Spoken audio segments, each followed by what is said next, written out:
Did you know there is a mysterious island off the coast of Australia which is home to a giant man-made guitar structure that holds the key to a locked-away fortune? The island is called Alida, which appeared in the 2004 computer game of the same name. It was a Myst-like point-and-click adventure that has you explore the mysterious island, solving puzzles while searching for someone lost deep within its extensive chambers. Now, when people think of Aussie representation in video games, I'm sure most jump to franchises like Crash Bandicoot or Ty the Tasmanian Tiger without a whole lot else of note beyond a single level or backdrop, with nothing more than an image of the Sydney Harbour Bridge or Opera House to confirm that, yep, this must be Australia.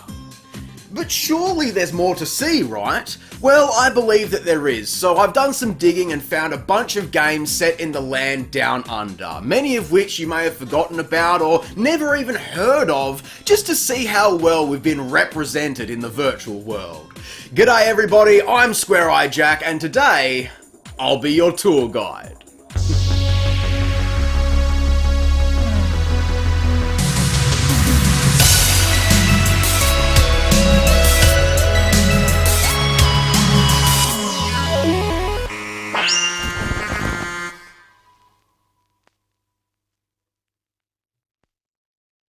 First, I'd like to begin by acknowledging the traditional owners of Australian land and pay respects to elders past and present. Now, I love this great land down under, and it's the only home that I've ever known, and so I think I can speak on behalf of all Aussies that our representation in the gaming world has been underwhelming at best. The environments and characters, the cultural beliefs of Indigenous peoples and historical conflicts, all of it is prime real estate for storytelling and game design, so it never ceases to amaze me how little portrayal there is in gaming media outside of the more obvious popular cartoon animals or your token true blue stereotypes such as Fuse, the wisecracking larrikin from Apex Legends, Roger, the literal kangaroo from Tekken, or maybe you're more of a Down Under Dan fan. I don't know, man. Can you understand me? If you can't, I'm going to look pretty stupid. Yes, I understand, but you still look pretty stupid. Majority of the time, if a game goes down under, well, it's only for a single standalone level inside of a greater game, which is better than nothing, I suppose. Mario is Missing has us playing as Luigi in Sydney, learning about various landmarks like the Opera House, Taronga Zoo, and Bondi Beach. Of course, I'm kind of a Tony Hawk guy, so I've got to mention Bondi also appearing in Underground 2, which was one of the craziest things for me to see as a kid, and serves as a pivotal moment within the game's campaign mode. You can meet an Aboriginal man who rides a go-kart around and throws shrimp at people. Okay, very stereotypical American interpretation, but listen, we take what we can get over here. Listen, it shits all over the Melbourne course in Tony Hawk's Shred. That was absolutely dire. Godzilla Unleashed on the PS2 and original Xbox has a level where Sydney Harbour has frozen over and the big fellas duke it out through the crumbling city centre. And, well, speaking of Duke, have you ever played Duke Nukem on Game Boy Advance? Man, that's wild. I mean, for starters, the poor graphical fidelity and frame rate gives me a headache, but also, why the hell is Duke Nukem in Australia? Well, because aliens have invaded Sydney, of course, so we'd better start stomping around the streets with our boomstick, blowing heads and blowing babes. Hell yeah. Oh, and if you look really closely, you can see the Harbour Bridge within the skybox for this area. Like I said, this tends to be the best we got when it comes to anything resembling Australia. Otherwise, you honestly wouldn't even know where you were. You could be down under a cow's ass, judging by some of these graphics, man. Jesus Christ. If you want something pleasing to the eye, look no further than Red Dead Redemption 2 with its breathtaking visuals, but more importantly for today's subject, the story in Red Dead Online that sees you equipped with full Ned Kelly gear to assault Fort Mercer. For those of you around the world, Ned Kelly was a bushranger outlaw back in the 1800s, a very famous icon of Aussie folklore with an iconic fit to match. So it's just astonishing to see his suit of armour present in such a mainstream game, and proof that a Red Dead Down Under could honestly be a smash hit. That's what I've always wanted to see more of, was entire games take place within the country, not just singular levels or references. The earliest example of such a thing by my research would have to be Kangaroo from 1983. You know, the old arcade game where you hop around to save your little Joey. It was a simple game. So simple, in fact, that you'd be hard-pressed to argue whether it even takes place in Australia or not, but look, let's just say that it does, okay? That's the thing, it's always our little creatures that are given the spotlight above all else, and hey, rightfully so, I suppose. Behind Taz from Looney Tunes, there is Crash Bandicoot as probably the most famous example, though I can tell you right now, the games take their environmental inspiration more from South America than anything else, with the Mayan temple structures as a dead giveaway, so I've never really considered this an Aussie game. KO the Kangaroo is another example, but once again, the vague interpretation of a jungle could literally take place anywhere within the world, and hey, we certainly don't have rabid bears or Ewok villages high up in the trees, I can guarantee you of that. So when Ty the Tasmanian Tiger debuted in late 2002, for the first time ever, we had a virtual world to truly call our home. I mean, look at this! The Australian Chrome Studios just absolutely knocked it out of the park with this national treasure. From the rainforests of Tassie and tropical beaches, to the outback mining villages riding up on the big ol' Razorback, it just ticks every box perfectly. Thanks to the cartoon art style, not only do all the furry and not so furry characters look superb and feature so much personality, but the landscape does too. It's a visually gorgeous franchise of games, which one of my favourite locations to visit being the town of Barramudgee in the second game, flourishing with so many small details. The architecture is spot on with verandas, corrugated iron roofs and a hills hoist in every garden. Dialogue is performed with an authentic twang to it by a great cast, and the use of all elements of our culture has to be applauded. Even Aboriginal culture is at the forefront with Ty's trusty boomerang attack, the mythological bunyip creatures, and reference to the dreaming which encompasses spirituality, creation, and daily life for the Indigenous people. The Ty games are a lot of fun. Mostly. While they're definitely not perfect, I still think back frequently to the time I spent covering them in the past, as the warm familiarity of it all resembled a lot of the kids' shows I grew up watching on ABC, so that instant nostalgia exudes from all of these games. Truthfully, there is nothing else quite like it, though I would like to give an honourable mention to Sly 3's Mining Village, which was another greatly memorable interpretation of culture within the cartoon animal genre, complete with Dreamtime Koala Guru and a classic bogan pub brawl, BONZA. Alright, well, we may have peaked a little early, for real, but listen, don't fret. While we search for another Aussie banger, let's go on the search for Dr. Riptide. From 2004, this side-scrolling DOS game has us play as Nick Nautilus, the secret naval agent searching across Australia's coastline for the evil scientist who is mulching up all of the fish and turning them into a slurry for the rich to eat. Kind of like Little Lisa's slurry from that Simpsons episode. It's basically that exact thing, except entirely underwater.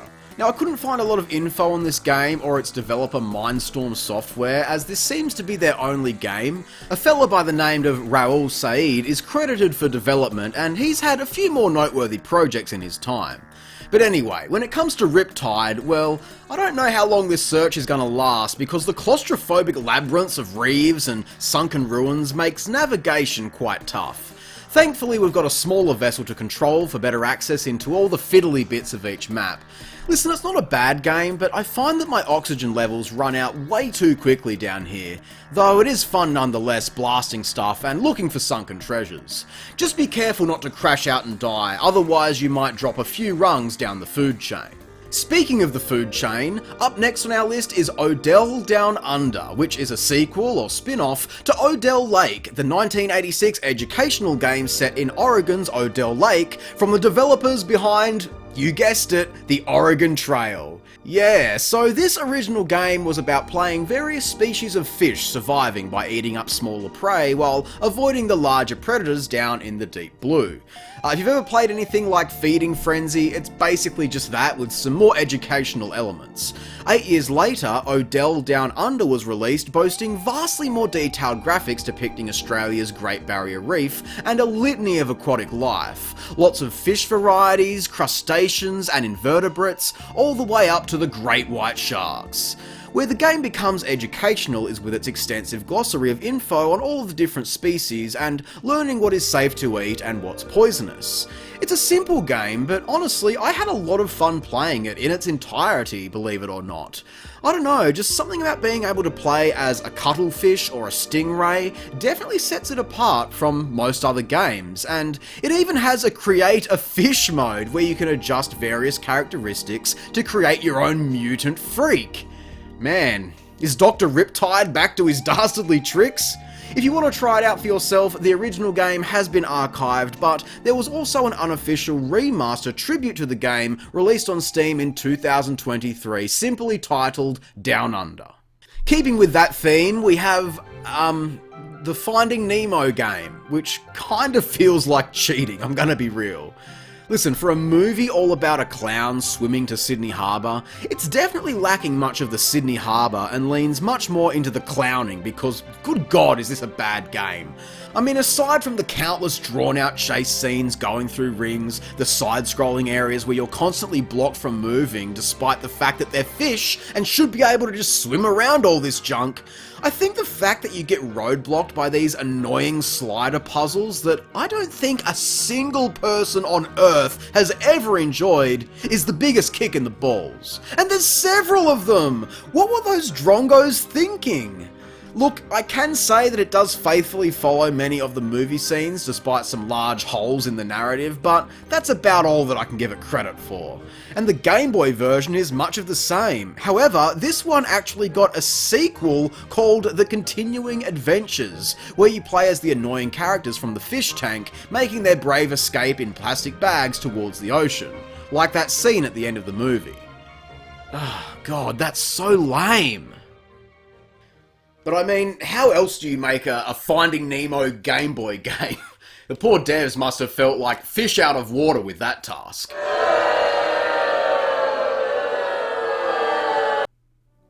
Leaving the ocean now and into the next leg of our journey, let's start to get into some of the more obscure stuff, or what I like to call the meat of this pie.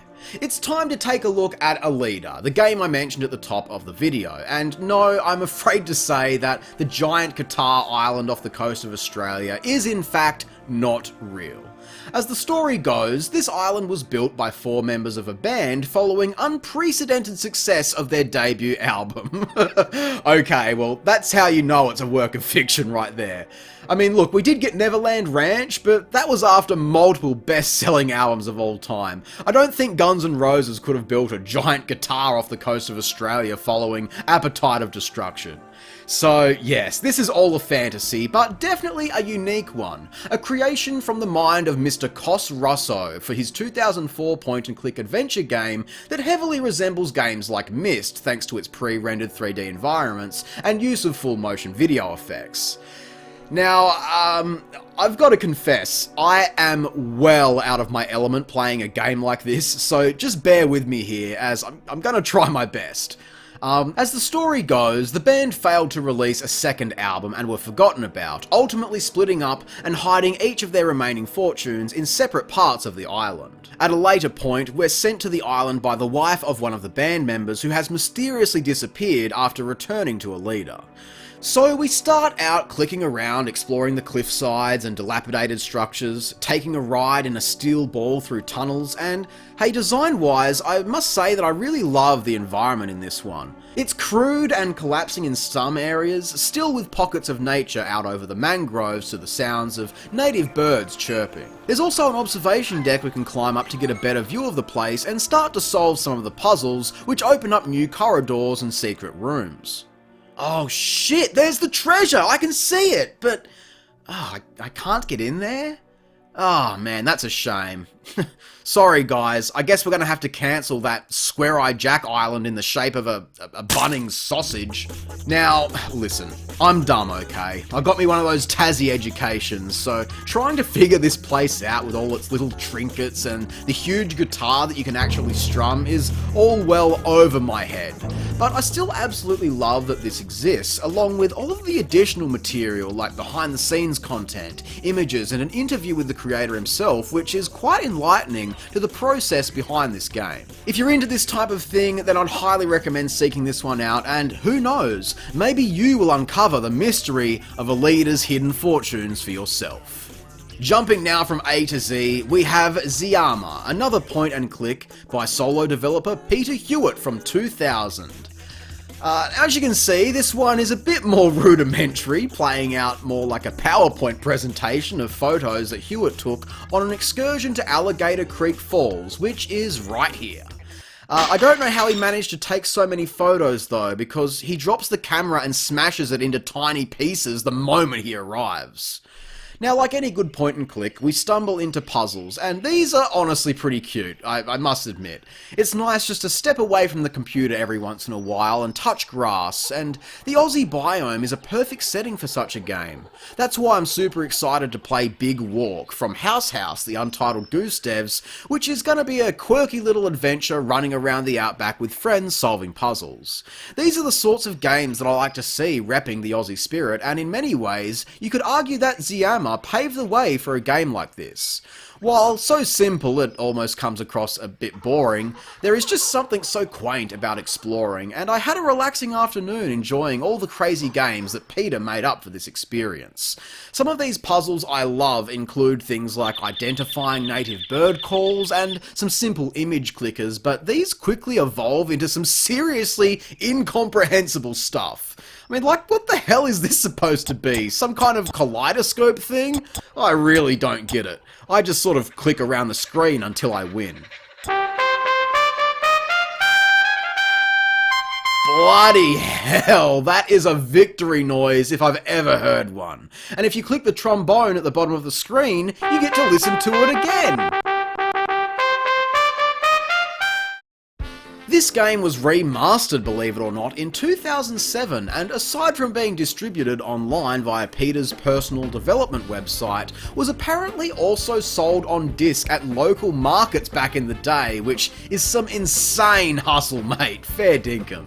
So I took a look at the website, and no, this is not from 2000. The most recent post was May of 2025. And damn, look at this. Peter hasn't stopped. He's been a leader of the interactive video game scene for decades now, so I thought I'd try out one of his newer releases, a puzzle game. Oh, damn, this is a beefy install. How many malware puzzles did you squeeze into this thing?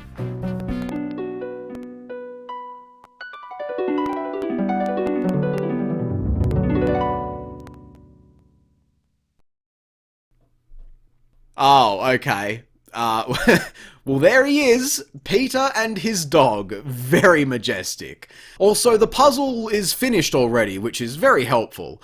Unfortunately, Peter seems to have fallen into the pit of using a lot of generative AI for his newer projects, which is a real shame if you ask me.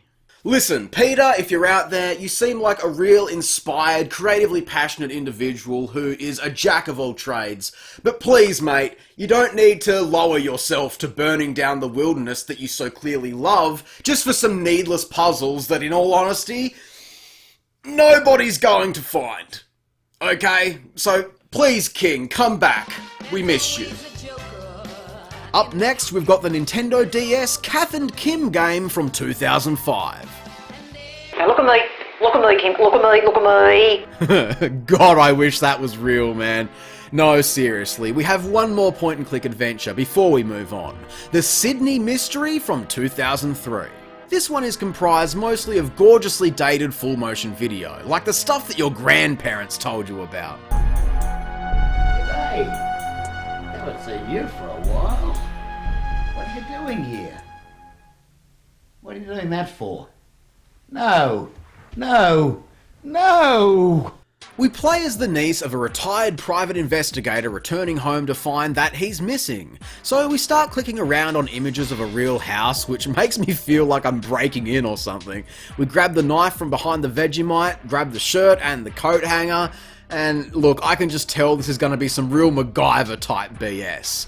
We back out to see the house is in Kirribilli, which is where the Prime Minister lives. Mr. Prime Minister! Yeah, so real classy area, too rich for my blood. We can also explore the greater city area, the Sydney Opera House where we pick up a VB stubby off the ground. I'm sure that'll come in handy later. Anyway, look, I'm getting ahead of myself. We head over to Uncle Grandpa's house to have a look around for clues of his disappearance, where we find a note that mentions 3 keys to a secret safe. Okay, I wonder if the neighbours know anything about my uncle's locked safe. Oh, you're back in Sydney. Such a pity your uncle's not here to welcome you back. Now, hold up a minute, I just approached you. Not even a hello, and you already know that my uncle is missing? What do you know, lady? It's time to fess up! Seriously, I just want to say, bless all of these actors. As someone who has recruited numerous unsuspecting family members to participate in my antics over the years, they all do a pretty good job for what feels like a school project at the end of the day. I read somewhere that this thing had a budget of $500, and I'm sure most of it went into that little title screens. So it's likely most of these people were paid in pure wholesome vibes and the remaining drops of goon left over from the night before.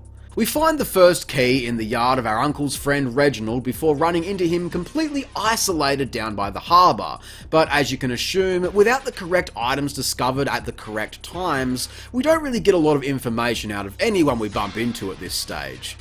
Maybe if I offer him a beer, he'll tell me something? Hello there. Ah, shit. Exploring in the city around Town Hall, I found another key glued with gum under a park bench, so we used the knife to pry it free, and now I don't seem to have the knife anymore. Okay, sure, just drop a knife on the street. Definitely not suspicious behaviour. So, this is the part where I went to every dead end and tried to offer everyone a beer, start trying to bribe answers out of people with a 50-cent coin. I offered flowers to the lady gardening, but she didn't even want a taste of the pre-chewed bubblegum on a stick. Come on, lady, just try it. Alright, let's see what this guy has to say. Go away. Whew. This is where the walkthrough comes in, because for real, I couldn't make heads or tails of this. I think the big issue is that it's not clear when you can travel in different directions. Like right here, you've got to be on the absolute edge of the screen to even see that option. I used the coat hanger to get a screwdriver out of the gutter, I used the screwdriver to open it, and there are leaves stuck in place. Don't use your hands or the screwdriver to move them, no, pour the fucking stubby down the drain. Man, what a waste. And all for a 20-cent piece that is described as, it's a bit sticky. Bitch, you live in Kirribilli. Why are you scavenging for small shiny objects like a fucking magpie? The economy in 2003 was way better than it is today. Oh boy. Finally, we open the safe drawer to find part of a torn menu from a restaurant, so of course, we have to go there and interrogate these complete strangers about my uncle, asking them if they know his friend Reginald, and we can also talk to everyone we meet about the recent bombings? Well, this shit just got a little more serious. Eventually, we run into a guy named Snakey. People call me Snakey. People also know to keep out of my way. Yeah, real threatening. Now we find our way to North Head to meet with some private investigator, and man, it's a shame they couldn't spend any of that budget on a decent microphone. Who are you? Quick, get down under cover before you see. Oh, fucking oath, that's rough, man. Honestly, after playing it, I felt almost inspired to make my own point-and-click mystery just like it.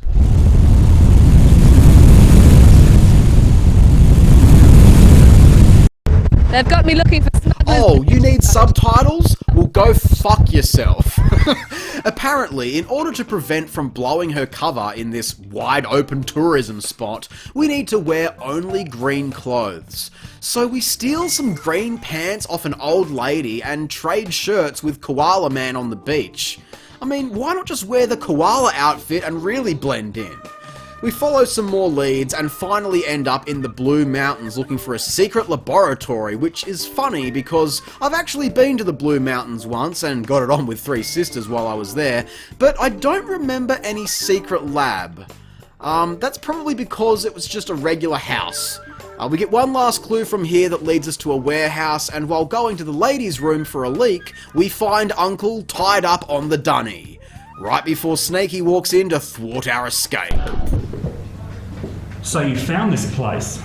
Pity you won't survive long enough to tell anyone about it. I've got plans to make. A rather important bombing for the morning. We've got to get out of here. Think of something. And we've also got to do something about Snakey. Thankfully, he leaves a hammer nearby so we can just easily break free and take him out with a vicious king hit. Mm-hmm. Yep. Yeah, I know it. Okay. What the hell? Why am I still playing this? The final stage has us investigating the harbour bridge near where we first met Reginald when we spot the terrorist who, unfortunately, due to 240p cameras of the era, simply can't be identified at this stage. He drops the briefcase holding the bomb, which is really funny because now it just so happens to be neatly placed back where it should have been. We chase after him, which shouldn't be too hard because he walks like Elmer Fudd. We find more gum under a park bench, even though nobody is hungry, use that to stop the clock from ticking, and finally throw the boomerang, which was the first thing I picked up, to scare the bad guy into a confession. So, I'm found out. Yes, it was me all along. Are you wondering why I did this? Yes, please tell me why, and speak directly into this microphone for me. Cheers. And so the policeman, who is very obviously fucking Snakey, takes him away, and that's the game. Mystery solved. Oh dear. Who would have thought Reginald would have been behind it all? He was always such a good friend, but I suppose beneath it all, he was very disillusioned. Truly evil.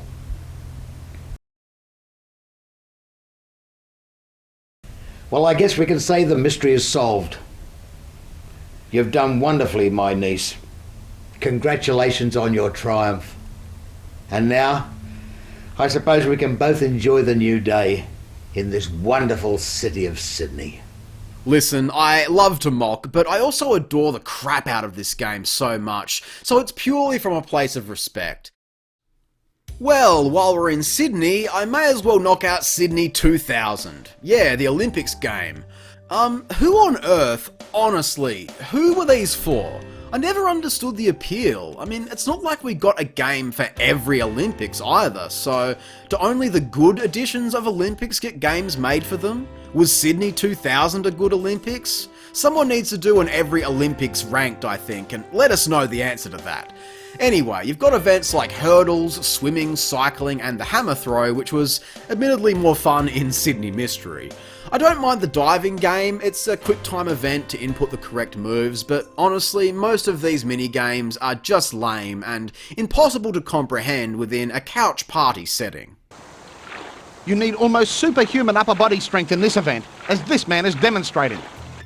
Funnily enough, this was not the only time that the Sydney Olympics would be referenced inside of a game, as the very first Tom Clancy's Rainbow Six featured a plotline that focused on an eco-terrorist organisation releasing a man-made Ebola virus during the event.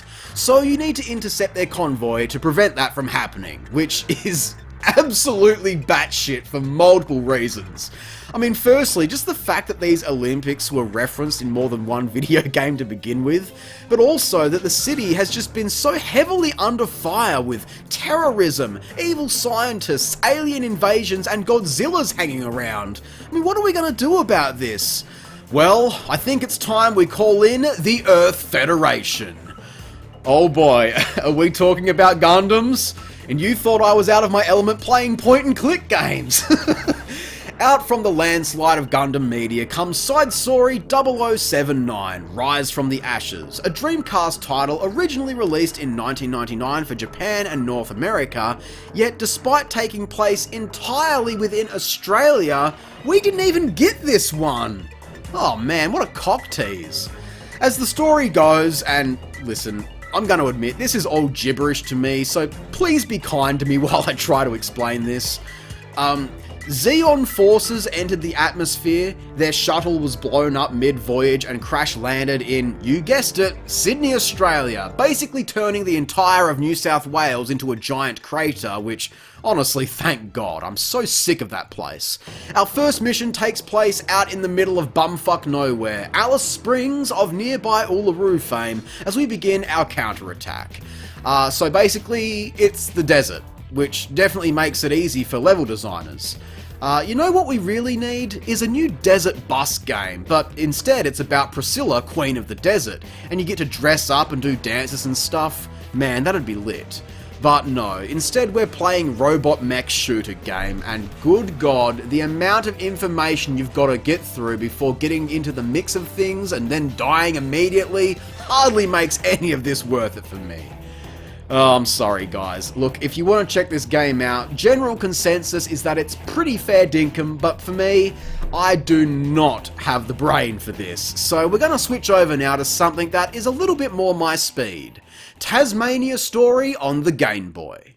Now that's more like it. I am a Tassie boy after all, born and raised. It's a beautiful place, so lovely, and I'm fortunate to have been able to see so many of its beauties in my lifetime.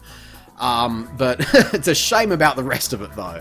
Tasmania Story was a 1990 Japanese film about a young boy named Shoichi who decides to spend his final spring break reconnecting with his estranged father, a retired businessman turned environmentalist, opposing his previous employer. This scene in Hobart's Macquarie Wharf is so funny to me. They've got all these locals protesting deforestation with signs written in both English and Japanese. Oh, how very multicultural of you bogans who were probably paid a couple of yen to just stand there and wave these around for a bit. I still let out a big cheer seeing stuff like this though, seeing icons like the Richmond Bridge, and they even filmed in the small town of Ross, which is so funny to me because barely 400 people live in Ross. When we still lived in Tassie, my partner and I would catch a 3-hour bus across the state to go and see each other that stopped in all these tiny little places that nobody's ever heard of otherwise, including Ross. So to see that appear in this film, man, that is some bloody good shit, I gotta say. Shuichi befriends a runaway boy who just so happens to be the ex-employer's son, as the two boys fail to connect with both of their preoccupied fathers. Now, it might be a regional thing, but the movie is paced in a really strange way. I mean, for starters, the opening scene is Shuichi with his mother in hospital saying, "I hate my father," and then hard cut to the next scene in school telling his friends about wanting to visit his father in Australia. It's a bit strange. And there is a lot of fluff early on, especially when it comes to the tourism propaganda. We see the boys visit a zoo to see wallabies and Tasmanian devils. They even meet a wombat while playing out in the paddock. This poor wombat, man, they fucking manhandle that thing. Dribble it like a basketball. It's actually pretty concerning, I'm not gonna lie. But once all of this fluff is out of the way and the story gains some focus, I won't lie, it's actually a decent film with some intriguing characters. Watching the father and son struggle to connect because of the father's obsession with the thylacine, better known as the Tasmanian tiger, which has been officially extinct since the late 1930s, though many of us from the region still believe that they must be alive out there somewhere. There is a lot of thick, untouched wilderness within the state, and the creature has gained a mythological status thanks to sightings and movies like this one, or more famously, The Hunter from 2011 starring Willem Dafoe, which I can't recommend enough. I mean, hell, even I have had my own personal encounters with the extinct beast, so it's definitely intriguing to see a take on the myth from another part of the world, and it's kind of heartwarming the tribute it's paid within the film. Eventually, Shuichi learns to love the land and the myth, but it's a long road to get there of heartbreak, coming of age in a really weird scene, and he has to go through several beatings to get there. God damn, bro, go easy on him. But they make it in the end, and do get to see a thylacine in the flesh. Although, maybe it's Batman. I don't know. Finally, they share this lovely embrace while the dad sucks on his ear. What the fuck is that about?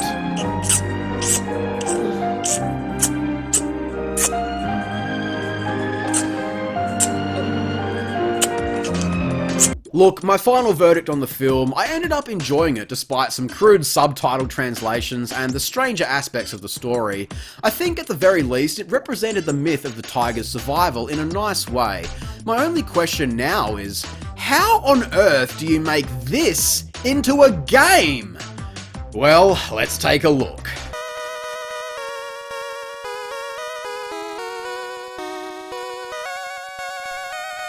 I'll start off by mentioning that the thylacine looks pretty decent on the title screen, and the chiptune version of Waltzing Matilda is okay, I guess, but really strange to hear in this capacity at all. But it was playing in the background of one scene of the film, so it makes sense, I suppose. And here is the gameplay. We play as a boy who I'm gonna assume is Shoichi. Well, in the Japanese version it is apparently, but in the Western release, the only part of this entire thing to even release outside of Japan is about a boy named Mike, according to the box art. Regardless, both are trying to escape from the Tassie Devils while picking up all of the native plants to clear the stage and move on to the next. Native plants like cacti. Okay, well, that's just wrong. Finding one cactus in the coldest part of the state is a rare delicacy. Seeing an entire jungle of them lined up like this is just factually wrong. Listen, this game shits for the birds. If the bin chicken was a game, this would be the bin. All you do is repeat the same stage over and over until you win. It's pathetic. Man, all these so-called Aussie games, and yet how much of Australia have we even visited?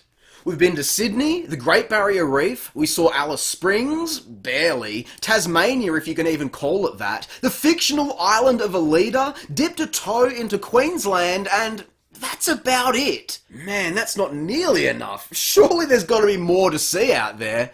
So I'm thinking, let's switch gears now and jump on over to Steam, and how about we just search Australia and see what we can find.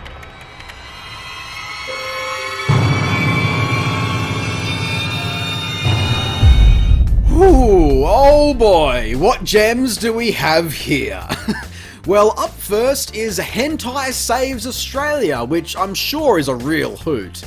Next you've got the Emu War and the Great Emu War, parodying the very real conflict of 1932, where our armed forces, with all of their might, got bested by a bunch of dinosaur birds. God, how embarrassing.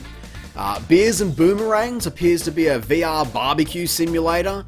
Aussie Bogan Hero, which I see at every game convention, has you play as a stereotypical bogan sporting some authentic costumes, downing stubbies, and going on a huge Metroidvania-style adventure. It's definitely something.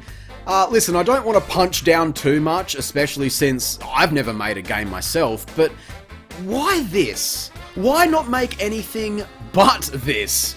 We could use some good PR for a change.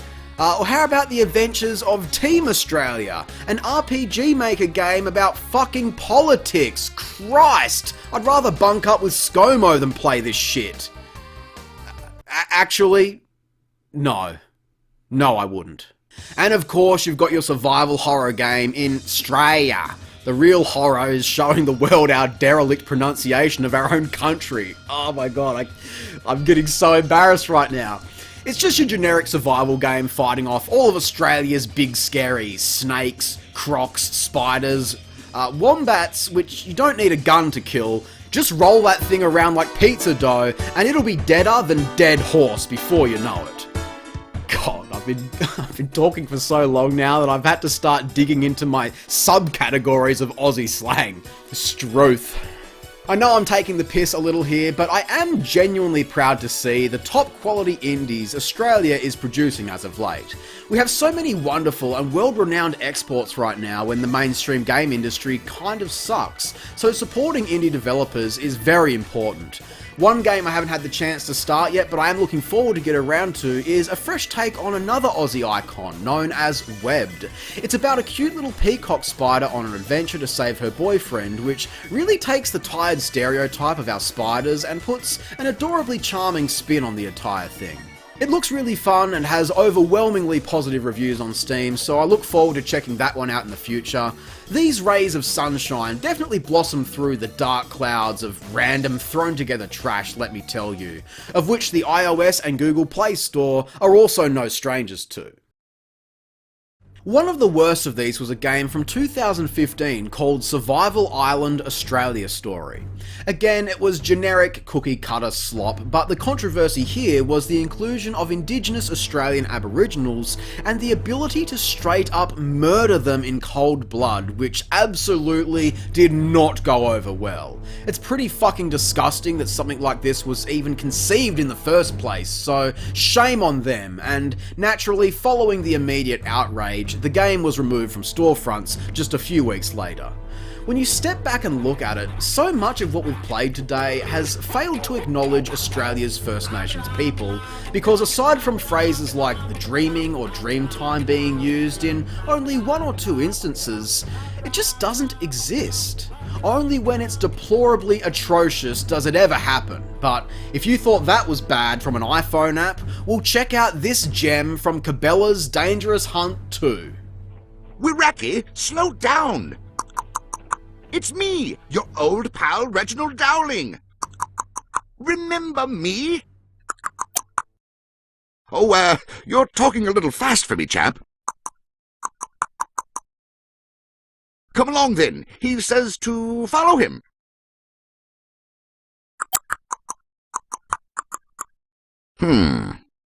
Well, Wiraki is either inviting us to join some of his tribesmen for a giant delicious crocodile dinner, or he's saying that some of his tribesmen are lost in the outback and about to become a giant crocodile's delicious dinner. Oh, what the fuck, man? I can't fucking believe that! That's got to be one of the most offensive things that I've ever seen in a game. Like, period. Especially from a major franchise too. I mean, these games sold like crazy. There was so many of them. Oh boy, I think we need a palate cleanser after that, so let me show you this game. Pink Panther Passport to Peril. It's another point-and-click adventure set in many different places around the world, and listen, this is educational and made in the US, so I'm sure that it's not perfect when it comes to representation of many of the different cultures and characters that appear throughout the game, including within the Australian stage. But what I can say about this is that it's the first time I've ever seen a game actually nut the fuck up and explore the outback with Indigenous people and wildlife in a way that's respectfully presented. Right out of the gate, Panther is saved by a man in a canoe who explains his concerns for being too trusting of new people to the country. The game flat out addresses the atrocities of colonisation which occurred across centuries and the racism that still stems from it today in our country, along with the erasure of entire cultures for the sake of white man's world domination. And once you've earned the respect of the local tribe, you can carve a didgeridoo, at which point we get an awesome music video all about the dreaming and what it actually means to First Nations people and the importance of continuing legacy so that traditions like these don't die out within a modern society. Honestly, I am just in awe of this. I mean, it's no didgeridoo hero or anything like that, but it feels like the sort of thing that I would have seen on TV growing up. It's just incredible, so I really need to give some major props to this game for being so bold with the harsh truths of the world. Man, what a breath of fresh air, I must admit. Slowly but surely, we have begun to see some genuine First Nation games begin to make headlines. I've just learned about a project called Virtual Songlines, which hopes to show the country pre-colonisation, allowing you to explore Indigenous life in contrast to modern society. Man, it's genuinely so nice to see something truly authentic like this reach development, given that our global audience only really knows us as the beer-drinking, crass-mouthed prison shitbags that we're all derived from. I guess we're also known for being a very outdoorsy culture as well, which means we play a lot of sports and we love our race cars, which brings us to the final topic of today's video. Now look, I'm not going to sit here and pretend to know as much about sports as I know about any of this crap that I've been rambling on about, but whether it's rugby, soccer, cricket or whatever else, it's always comforting to know that we've made enough of an impression to appear in many of these games throughout the decades in more ways than you might expect. It's not your traditional sports game, but Kelly Slater's Pro Surfer, one of the Activision official THPS knockoffs, featured two iconic surf locations from the country: Kiro Beach in Coolangatta and Bells Beach outside of Melbourne's west. Now of course it doesn't look like much while you're playing the game, but the intro packages give you a little history lesson on the location and even the personality of the surf conditions, which is a lot of fun. And no, I'm not going to go there and surf to show you what it looks like in real life. I can barely skateboard, remember? Regardless, I still think that's pretty neat to see. But there is one sports franchise that we can be absolutely proud of, and that is the AFL and its series of video games. Yeah, there are not too many countries or even continents that can claim their own exclusive set of sports games, especially one as long running as this. Look, at the end of the day, they're still sports games, so I don't have a whole lot to really say in this regard. You might have to go ask Mini-Me what he reckons about it. But it was definitely worth a mention here, along with our own racing games franchise too, the V8 Supercars. I guess this is where I shout out all of my Aussie mates, so go check out Spenny over at Colorshed, who would surely know more about these games than me. As far as racing games go in general, this might be our greatest claim to fame in the gaming world. Everything from Colin McRae Rally on the PlayStation, the first Dirt game, we have Sydney Sprint in Mario Kart 8 and Tour, which is possibly one of the better tributes we've seen in all of today's video. Even dating back to 1985 on home computers, we had Electra Glide, where you're racing through the same generic background as all the other continents. But hey man, there it is. There is no denying it's the land down under. And what are these things on the road supposed to be? Termite mounds? I'd also, while we're here, like to mention our brothers and sisters down in New Zealand who've had an even lesser presence in games throughout the years, outside of the occasional racetrack or Lord of the Rings game. I mean, there was New Zealand's story back in the day, but that's about all you've got. Sorry, fellas.